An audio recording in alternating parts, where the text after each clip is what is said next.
Bienvenidos al podcast Conversaciones DF con Marilí Luders, séptima temporada con todo el análisis económico sobre la nueva Constitución junto a expertos en la materia.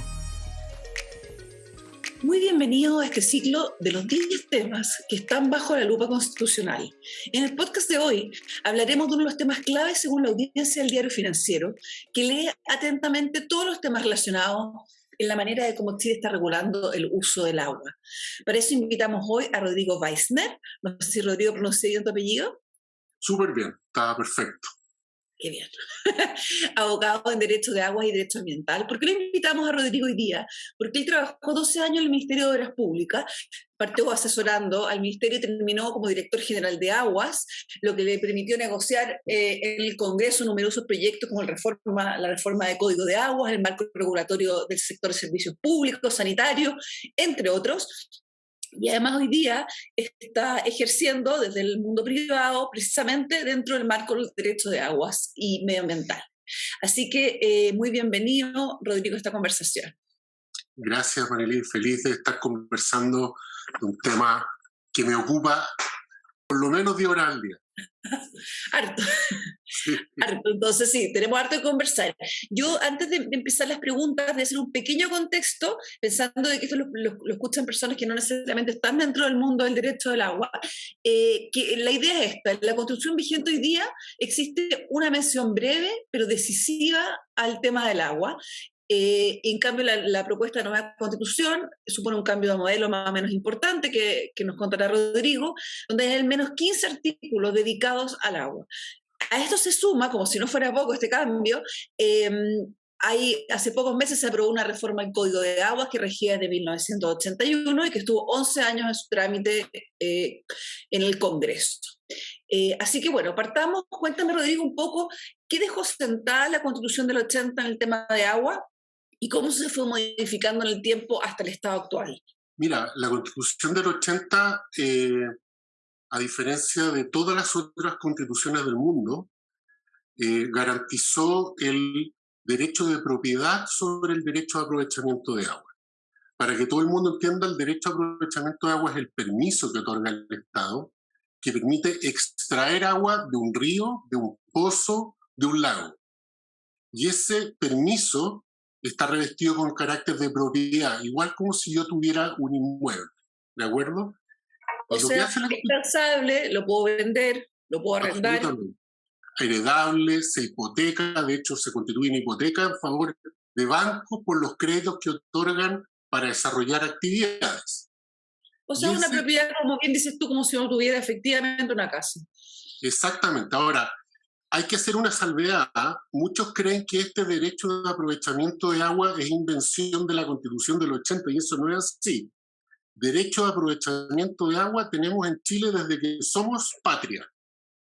Siempre hemos tenido derecho a aprovechamiento de agua. Tenía distintos nombres, ¿ya? La Constitución del 80, de alguna manera, ratificó la historia que teníamos en este tema. Exactamente. Eleva a rango constitucional el derecho de propiedad. Y eso, vigente hasta el día de hoy, si se reforma la Constitución, tendríamos nuevos estatutos. Si no, regiría esta protección constitucional del derecho a aprovechamiento de agua. ¿Y por qué se decidió, si eso ya estaba sentado así? ¿Por qué el Código de Agua sufrió un debate larguísimo? ¿Y cómo ese Código de Agua acotó los derechos de la propiedad en los privados del agua?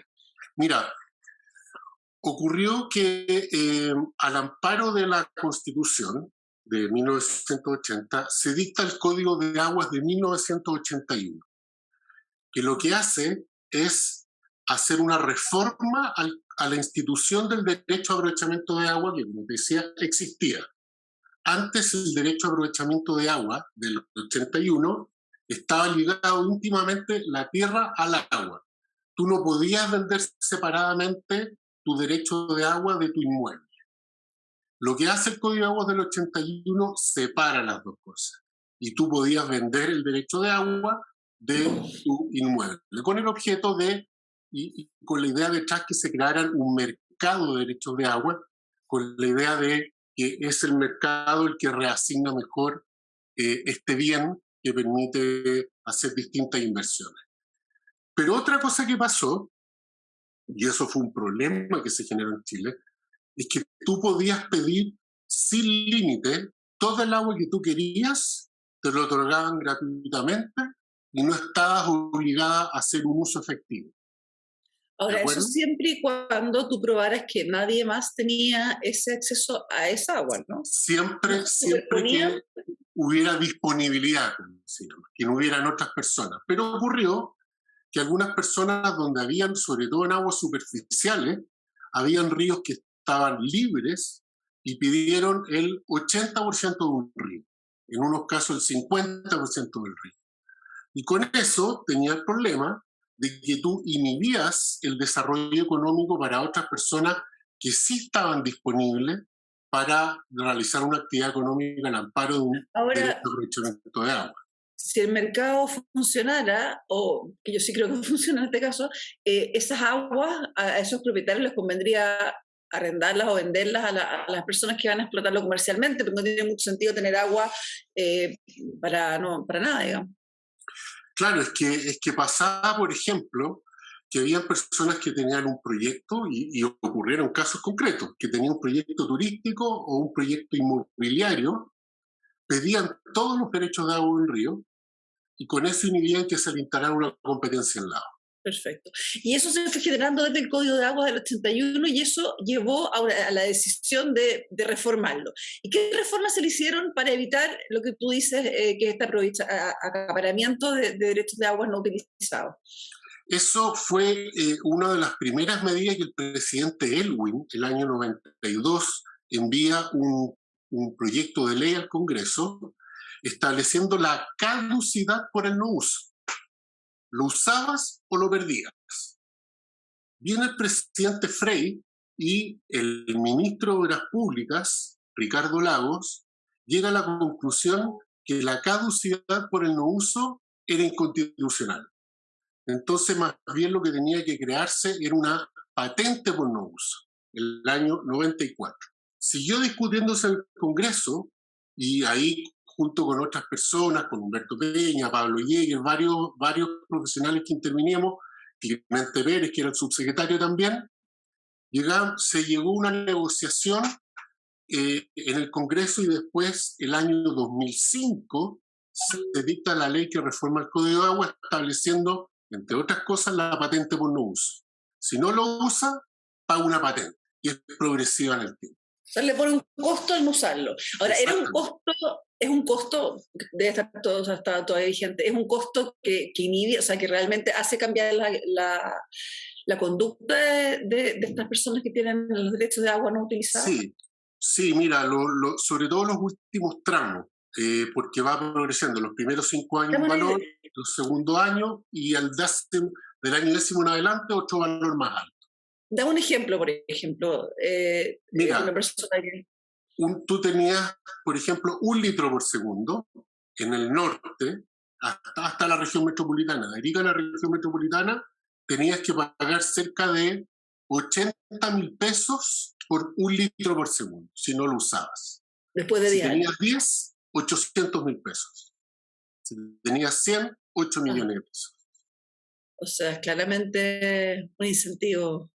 Era un incentivo. Ahora, ocurrió que el sistema patente funcionó relativamente bien en los derechos, los llamados no consumtivos. Entonces, para las grandes hidroeléctricas empezaron a renunciar a derechos, pues la patente era muy grande. Entonces, Endesa renunció a muchos derechos de agua, Colbún también renunció a derechos de agua, Gener también renunció a derechos de agua, es decir, ellos prefirieron abandonar sus derechos que seguir pagando patentes tan altas. ¿De acuerdo? Y eso constituyó un incentivo. El problema que hubo es que el procedimiento de cobranza de las patentes, porque el que no pagaba patente venía a tesorería y se cobraba, como las contribuciones de bienes raíces, y ese procedimiento fue muy lento. ¿Ya? Entonces, ¿Fue lento en el sentido de le costó despegar, le costó tomar el ritmo o lento? Le costó tomar el ritmo, le costó hacer la cobranza, era muy burocrático y no por muchas... otro lado, si uno lo piensa, revisar y fiscalizar que una persona no use el agua requiere un aparato del Estado eficiente en ese sentido, no es algo trivial, son muchos casos, ¿no? Son muchos casos, pero se estableció una patente objetiva. No es que tú no lo usaras físicamente, sino que el concepto es que si tú no tuvieras las obras de captación, por ejemplo, una bocatoma en el río, Perfecto. independiente que lo usaras o no usaras físicamente. Eso en el fondo era una señal de que tú estabas dispuesto a utilizarlo. Perfecto. Por supuesto. Ahora, ese código de aguas, el que se aprobó recientemente, cuéntame un poco qué otros cambios tuvo. Mira, tuvo otros cambios bien importantes. Te voy a contar una anécdota. En una localidad en el norte de Chile, en Domeico, existe una pequeña localidad que no tenía agua potable, ¿ya? Y vino una empresa minera y pidió todos los derechos de agua y con eso impedía que la localidad tuviera acceso al agua potable. Y el acceso al agua potable, todos en general, yo te diría casi unánime, todos estamos de acuerdo en que debiera ser la prioridad 1 para el acceso. Ahora, Rodrigo, salvo ese caso, en general ha sido la prioridad 1. Se ha implementado y se ha respetado así. ¿O tú consideras que estos últimos 30 años hubo casos en que en el agua potable una comunidad fuera una segunda prioridad? Bueno, ocurría justamente con el Código del 81 sin esa reforma. Claro. La reforma del 2005 lo que permitió es, en este ejemplo que te estoy dando, el Estado podía decir no, frente al consumo humano, yo voy a priorizar el consumo humano primero y después voy a satisfacer otro tipo de necesidades. ¿De acuerdo? Entonces ese fue un segundo cambio bien importante. También le dio facultades a la Dirección General de Agua para ejercer labores de policía y vigilancia en los cauces. Los cauces hay muchos problemas de obras ilegales, por ejemplo, el tema de extracción de áridos. La extracción de áridos en varios lugares a gran escala generan muchos problemas. Por ejemplo, para ti te tocó, Rodrigo, desde ahí, desde el cargo ya ejecutivo, sí. ¿Tenían ustedes, porque parte del tema siempre, tenían ustedes la cantidad de gente, la infraestructura, digamos, la potencia para hacer esas fiscalizaciones? Mira, te lo voy a graficar de la siguiente manera. Mi juicio es que yo tenía un presupuesto para cumplir el 40% de las funciones que yo tenía como director general de agua. Y yo logré con el Ministerio de Hacienda, a través de las patentes por no uso, subir un poco el presupuesto de la DGA. Pero el presupuesto que tiene históricamente la Dirección General de Agua es absolutamente insuficiente para ejercer todas las labores que tiene.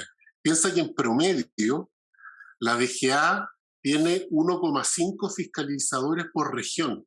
Persona tiene que recorrer harto, cada uno. Imposible ejercer para todas las funciones importantes que tiene. Entonces, claramente, la DGA, cuando yo estaba y mis sucesores y el actual director general de agua, tiene problemas de presupuesto, por supuesto, absolutamente. Ahora, perfecto. Entonces la situación actual es un código de agua nuevo, un modelo que si tú lo tuvieras que resumir, ¿cuál es hoy día? Yo te diría, se hizo un giro en un código de aguas que entró a regir ahora en abril de este año, cambiando el régimen concesional del derecho de agua. Porque el derecho de agua antes de esta reforma se otorgaba como un derecho perpetuo, que a mi juicio era correcto, un derecho que no tenía límite en el tiempo y que no caducaba. Con la reforma de este año se dispuso que era un derecho de aprovechamiento que pasa a ser una concesión temporal hasta cierto número de años. Vencido ese plazo se puede renovar, pero es concesión temporal, con causales de extinción. Por ejemplo, si no lo usas hoy día, en cierto número de años también lo pierden. Y se introducen también una serie de facultades a la DGA, por ejemplo, para reducir usos de agua, cuando hay crisis, por ejemplo, climáticas. Perfecto. Entonces ahora vamos a la propuesta de borrador de constitución, lo que se va a plebiscitar en septiembre. Pasamos entonces de un modelo donde hay un derecho de propiedad, el sentido clásico del derecho al cobro de patentes para evitar en el fondo la captación y no uso de ciertas aguas, a un código de aguas que le pone en el fondo caducidad y le pone límites digamos, a las personas que tienen los derechos. Y que se somete un régimen de concesión temporal, eso es bien importante. Concesión temporal es la palabra técnica, muy bien, aprendiendo. Ahora vamos a esta propuesta que se discutió durante un año en la Comisión Constituyente. Ahí me gustaría preguntarte si tú estás de acuerdo con Jorge Canals, el ex subsecretario de Medio Ambiente, que en el Diario Financiero nos afirmó que es un cambio de paradigma profundo, incluso con respecto al Código de Aguas. O sea, que es algo totalmente nuevo y que significa un cambio de modelo y de manera de concebir toda la regulación al respecto. Absolutamente de acuerdo. Es un cambio de paradigma.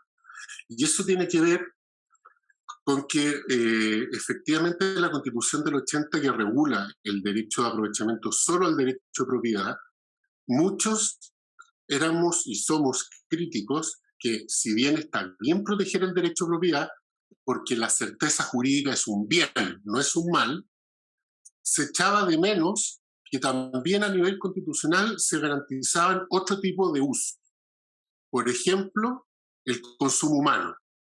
El uso productivo tenía que tener la misma protección que el consumo humano. Se echaba de menos también que se protegieran los glaciares.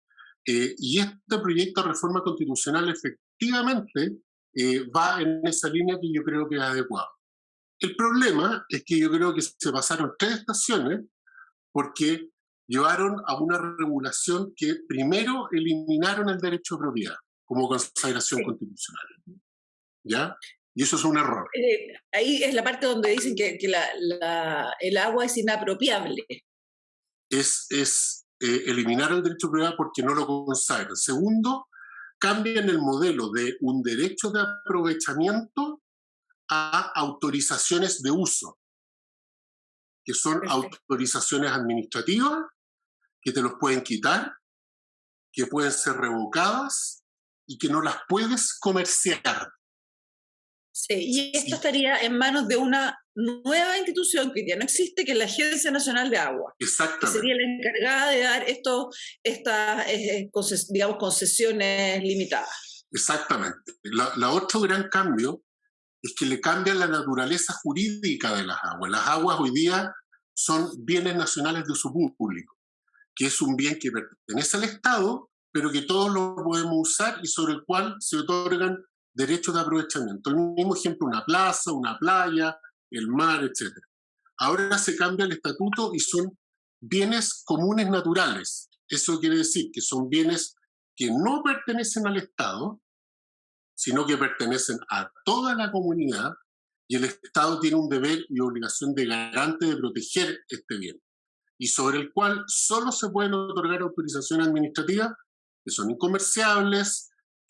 Ahora, ¿cómo conversa eso? Porque tú estás diciendo que en el fondo el Estado no es el dueño de las aguas, sin embargo, finalmente ejerce el rol de centralmente entregar estas autorizaciones, ¿no? Claro, porque el Estado, en cuanto no es dueño, tiene que, en función de custodiar las aguas y de protegerlas, otorgar autorizaciones. Se le da un estatus de administrador, no dueño. No, dueño. Ahora, ¿qué piensas tú? Vamos al artículo 2, el primero es el que tú señalabas, donde siempre prevalecerá el ejercicio del derecho humano al agua, al saneamiento y el equilibrio del ecosistema, y que la ley vela el resto de los usos. En el artículo 2 aparece esta Agencia Nacional de Aguas. ¿Qué piensas tú de esta institucionalidad y cómo podría funcionar para ser eficiente, considerando que tiene el fondo, se le dice que tiene que conceder en base a la disponibilidad efectiva de aguas? Mira, la Agencia Nacional de Agua es el resultado de un diagnóstico que existe, que ha hecho muchas veces el Banco Mundial, universidades, de que la institucionalidad pública del agua en Chile está muy atomizada. Existen muchos organismos con competencia en materia de agua y muchas veces con políticas contradictorias.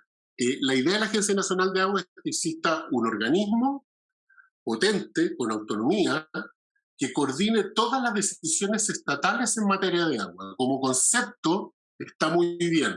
El problema es que el aterrizaje que hace en el texto constitucional está pésimamente llevado. Porque, por ejemplo, le otorga la facultad de velar por el uso razonable y sostenible y responsable y razonable del agua. Y eso es un contrasentido. ¿Por qué? Porque va a tener un funcionario de turno decidiendo si el uso es razonable o no es razonable. Y eso es una locura. Eso, perfecto. Vamos al artículo 3, Rodrigo. Tenemos ahí también otra nueva entidad, que son los consejos de cuenca, que según el artículo 3 de la propuesta, dice que serán los responsables de la administración de las aguas, sin perjuicio que está también la Agencia Nacional supervigilando. Cuéntame, ¿cuál es el concepto de consejos de cuenca? ¿Qué podrían ser? Mira, la creación del Consejo de Cuenca surge de una crítica a la actual gestión de las aguas, en que hoy día la gestión de las aguas la hacen organizaciones de usuarios de agua, que se llaman juntas de vigilancia, asociaciones de canalistas, Canales, claro. comunidades de agua, en que lo integran los titulares de derechos de agua, y ellos son los que gestionan. El concepto que tienen detrás los detractores de este modelo dicen el uso del agua no es solo por parte de los titulares de derechos de agua. También tienen que ser gestores del agua, por ejemplo, las municipalidades, por ejemplo, la ONG medioambientalista, por ejemplo, ahora eso podría ser bien complejo en lo práctico, porque en el fondo hoy día ya las juntas de agua y de canalistas ya tienen harto problema en ponerse de acuerdo ellos. Si tú además le sumas otras instituciones a la discusión que están más lejanas al problema mismo, se ve como complejo, ¿no? Yo lo veo muy complejo. Creo que es una institucionalidad que va a burocratizar la gestión del agua en vez de agilizarla. Creo que existen otros mecanismos para integrar a los distintos usuarios de agua, por ejemplo, integrándose en comunidades de agua o integrándose en las propias asociaciones de canalistas, pero el proceso de toma de decisiones va a ser muy difícil y creo que eso va a atentar con una adecuada gestión de las aguas. Perfecto, vamos al artículo 4, y aquí quedamos, después hacemos más resumen, pero el 4, por lo menos a nivel de la lectoría del DF, ha tenido mucha polémica, que es el que decreta que la Constitución reconoce a los pueblos y naciones indígenas el uso tradicional de las aguas situadas en autonomías territoriales indígenas o territorios indígenas.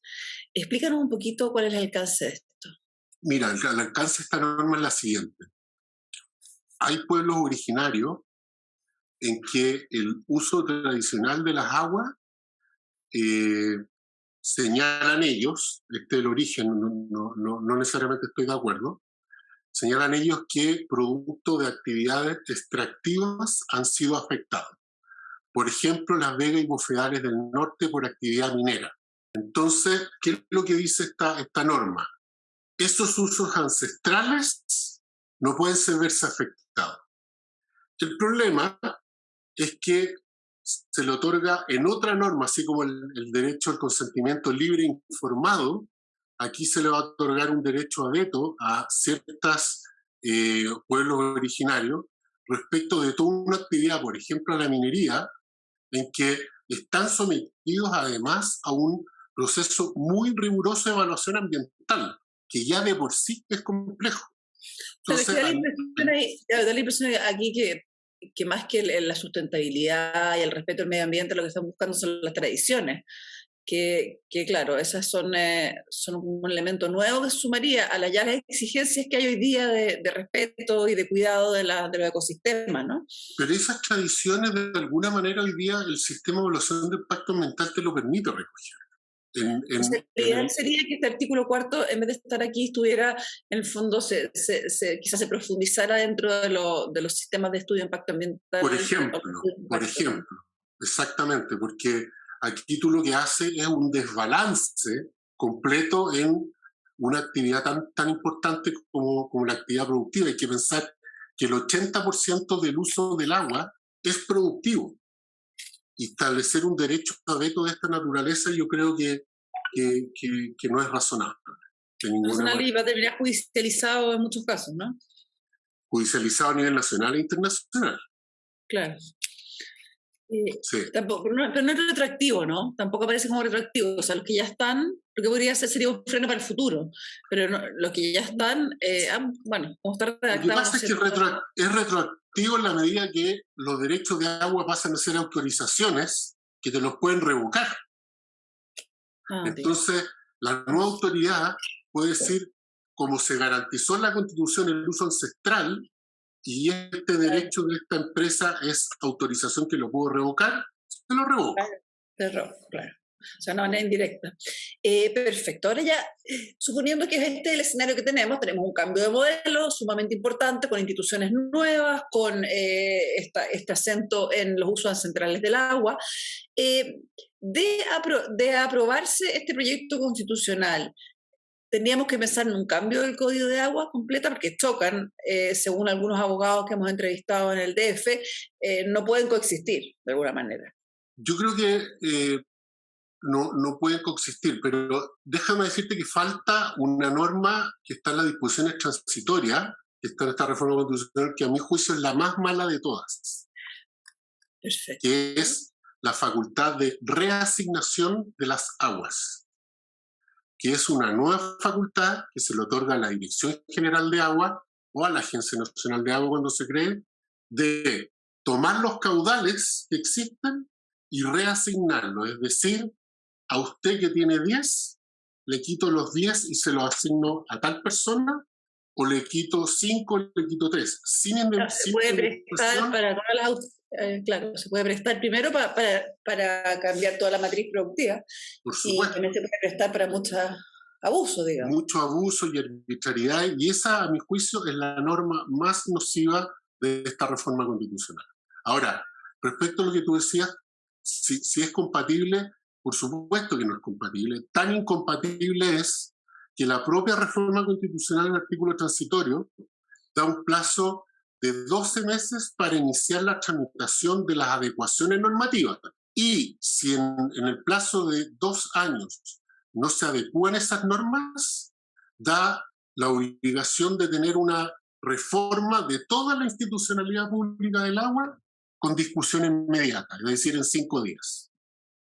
Entonces, en otras palabras, van a ser 2 años de incertidumbre, en el mejor de los casos, y luego un riesgo de que en 5 días se defina un tema tan importante, ¿no? Van a ser años de incertidumbre, van a ser años de paralización, porque no va a haber movimiento de los derechos de agua como ocurre en todo el mundo. Van a haber años y sin decir que una campaña de terror, pero va a haber temor. El agricultor que invirtió, que compró derechos de agua, va a estar sujeto a que una autoridad le diga su derecho de agua de 10 ahora es de 5. ¿Qué va a hacer él con su terreno, con su plantación, con su inversión? Ahora, Rodrigo, tú recibes habitualmente clientes en este tema. De todas estas preocupaciones que hemos levantado, ¿cuál es probablemente la que más se te repite? Son 2. El tema de la incomerciabilidad y la reasignación. Esos 2 son los... Ahora, si miramos un poco el escenario político, vemos que hoy día hay bastante consenso en necesidad de reformar ciertas cosas en la Constitución, gane el rechazo, gane el apruebo. ¿Tú crees, por ejemplo, que este rango constitucional del derecho a agua para las personas en prioridad debería mantenerse en cualquiera de cualquiera de las constituciones finales que queden? Hay aspectos que requieren ser cambiados, de todas maneras. Pero no puede pasar esta cosa de que tengamos una regulación pendular de las aguas, que vayamos de la sola protección del derecho de propiedad a la nula protección del derecho de propiedad. Tiene que existir un equilibrio entre el desarrollo sustentable, protección de las aguas, consagración del derecho humano. Los glaciares también son importantes, es un poco en la línea del proyecto de reforma constitucional que en el primer gobierno de la presidenta Bachelet se envió al Congreso, garantizando estos temas que te estoy diciendo y que quedó lamentablemente en el camino. Ahora, en estos temas que tú estás mencionando, ¿hay bastante consenso o no? A nivel no por nivel político, a nivel técnico. Sí, en general a nivel técnico hay consenso. Hay consenso que se debe priorizar el consumo humano frente a cualquier otro tipo. Sin consumo humano del agua no hay vida. Lo que sí, cuando a alguien se le priva de su bien para el consumo humano, el Estado, como garante del consumo humano, también tiene que hacerse cargo de la debida indemnización y reparación de quien se le priva de su bien para garantizar el consumo humano. Eso no está en el borrador de propuesta ni en las transitorias, ¿no? Porque lo que dice es que se reasigna. Así es. El consumo humano, yo te diría que hay consenso en ese sentido. También hay consenso en general en que es necesario zanjar la discusión de los glaciares, que a nivel constitucional tengan protección. En general también se establece que es una buena regulación. La protección de los glaciares que quedó en la propuesta de borrador, ¿te parece bien? Mira, me parece bien la primera parte, pero yo creo que nuevamente se pasaron tres estaciones, porque también zanjaron una discusión que estaba en la ley, hoy día en el Parlamento se está discutiendo una ley de glaciares.